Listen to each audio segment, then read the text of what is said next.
Hi guys! I plan to spend Halloween editing this video and probably watching some shows. But I had the idea to draw my OCs in costumes since I have been stressing about my own costume this whole month. But this year, I decided not to be miserable over it and accept my defeat in a better way. I mostly just draw with traditional art, but I think I'll do an online drawing for each of them too. I'm quite new to OCs and haven't developed them too deeply. And I find having anthropomorphic animal OCs more interesting. First, you need an introduction. I officially have 3 original characters. The first being Hippo. The last letter of his name is just a stylistic choice.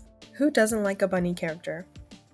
He's my first OC, and the character that I use on a majority of my outros, on videos that I have and am planning to make. For my original design, I've changed his eye shape and added eyelids. I haven't drawn on his spiked collar, and I've left out his face shading for more clarity for my channel drawings.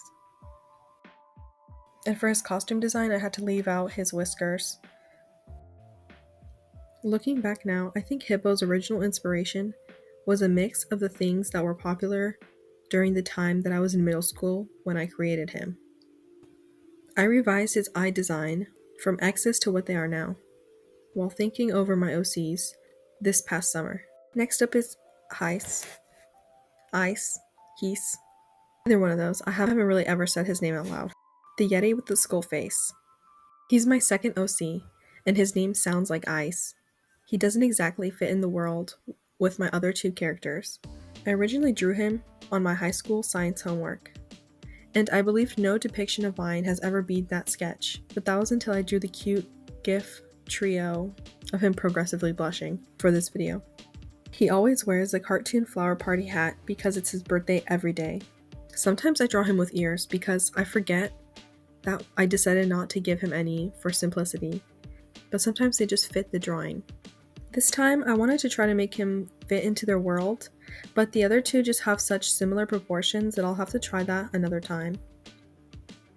Even though Hippo is a character with no mouth, I feel like HEIS is the non-verbal one, so I can't really imagine what he would wear. SHIRO means white, since he's a white tiger. I'm unsure if his name is lame or not. I struggled with coming up with something. I have an affinity for white tigers or white leopards, so I drew him based off of that, and wanting someone to fit into Hippo's world. What defines him is his chain collar, similar to Hippo's spiked collar. I also tried to give him a stylized bean eye shape. Their style. Hippo, while I think of him as fashionable, I have only mainly drawn him in suits and ties, other than a few t-shirts. HEIS. I honestly don't think about him a lot. He's always in his birthday suit and covered in hair. I've only drawn him a few times. SHIRO. The whole style is inspired by one image I saw earlier, either from Pinterest or maybe a fashion magazine. But I think of him as colorful, hip, and street style, just like the image. My digital drawing is Hippo as a zombie. I forgot that the website that I use only allows 3 colors at a time, so I tried to color his eyes and give him a messy face paint look by coloring on top of the GIF. And this was my traditional art of Hippo as a zombie. Something is just off about his face. Adding the green color helped it a lot though. In comparison, that first digital drawing just came out so much better. For HEIS's digital drawing, I initially did a quick sketch of him as a princess. I got a last minute idea of a pirate and liked that much better. He just always looks like an animatronic to me, especially in the pirate look for both digital and traditional art.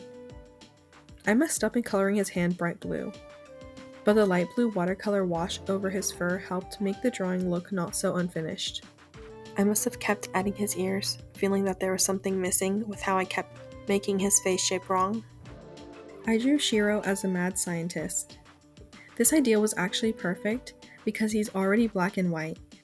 The science coat's high collar made it so I could not really add his chain.